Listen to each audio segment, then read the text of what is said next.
ସରିଲା ସୁମନ ଆଉ ସପ୍ଲେନଙ୍କର ହଳଦୀ ରସମ ଆଉ ଆଗାମୀ ଦିନମାନଙ୍କରେ ତାଙ୍କର ବାହାଘର ଖୁବ୍ ଶୀଘ୍ର ବାହା ହେବେ ସୁମନ ଆଉ ସପ୍ଲେନ।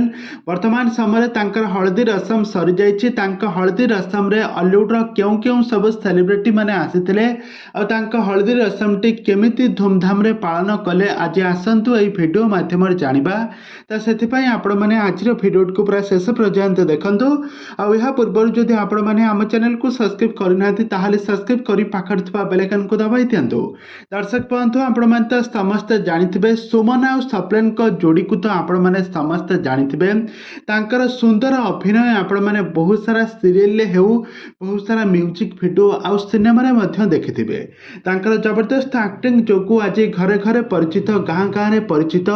ଆଉ ଦୁହିଁଙ୍କର ଜବରଦସ୍ତ ଆକ୍ଟିଂ ସାରା ଓଡ଼ିଶାର ଲୋକମାନଙ୍କ ମନକୁ ବାନ୍ଧିବାରେ ସଫଳ ହୋଇଥିଲେ ସୁମନ ଆଉ ସପ୍ଲେନ। କିନ୍ତୁ ତାଙ୍କ ରିଏଲ୍ ଲାଇଫ୍ର ଯୋଡ଼ି ଏବେ ରିଅଲ୍ ଲାଇଫ୍ରେ ବିବାହ ବନ୍ଧନରେ ବାନ୍ଧିବା ପାଇଁ ଯାଉଛନ୍ତି।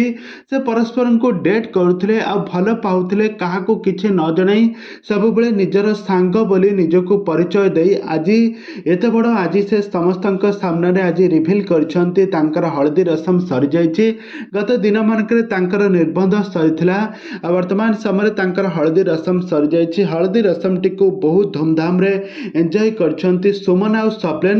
ଆଉ ଆସନ୍ତା କାଲି ତାଙ୍କର ବାହାଘର ହେବ। ବାହାଘରଟି ମଧ୍ୟ ବହୁତ ଆଡ଼ମ୍ବରରେ ହେବ ଆଉ ତାଙ୍କ ବାହାଘରକୁ ଅଲିଉଡ଼ର ବହୁତ ସାରା ସେଲିବ୍ରିଟି ମାନେ ଆସିବାର ମଧ୍ୟ ସୁଯୋଗ ମିଳିବ ଆଉ ଦେଖିବା ପାଇଁ ପାଇବେ। ତେବେ ଦର୍ଶକ ବନ୍ଧୁ, ତାଙ୍କ ହଳଦୀ ରସମର ଫଟୋ ଭିଡ଼ିଓ ଆପଣମାନେ ଏଠାରେ ଦେଖିପାରୁଥିବେ। ଆଉ ସୁମନ ଆଉ ସପ୍ଲେନଙ୍କ ପାଇଁ ଆମ ଭିଡ଼ିଓକୁ ଗୋଟେ ଲାଇକ୍ କରିଦିଅନ୍ତୁ। ଆମ ଚ୍ୟାନେଲକୁ ସବସ୍କ୍ରାଇବ୍ କରି ପାଖରେ ଥିବା ବେଲ୍ ଆଇକନକୁ ଦବାଇ ଦିଅନ୍ତୁ।